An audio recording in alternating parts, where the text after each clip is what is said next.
আর ত্রিপুরা রাজ্যে 4 লাখ থেকে 4.5 লাখ কৃষক ফ্যামিলি, জাতি জনজাতি, পাট্টাধারী আর বিনা পাট্টাধারী সবাইকেই তার ব্যবস্থা কেন্দ্র সরকার করছে এবং রাজ্য সরকার সেই বিষয়ে কাজ করছে।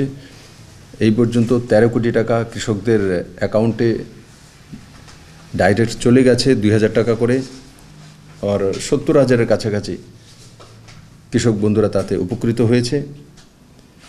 কিন্তু তারই মধ্যে মাননীয় সুপ্রিম কোর্টের একটা জাজমেন্ট এসছে,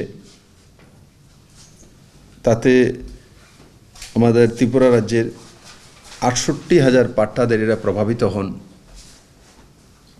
ত্রিপুরা সরকার সিদ্ধান্ত করেছে এই পাট্টাধারীরা যাতে এই সমস্ত লাভগুলো পেতে পারে এবং যারা পেয়ে গেছেন তো পেয়ে গেছেন, আগামীতে তাতে কন্টিনিউ পেতে পারে, তার জন্য আমরা সুপ্রিম কোর্টে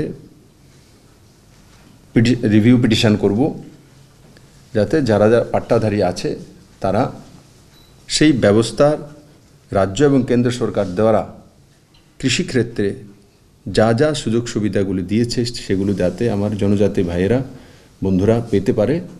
রাজ্য সরকার কালকেই রিভিউ পিটিশন করবে সুপ্রিম কোর্টে।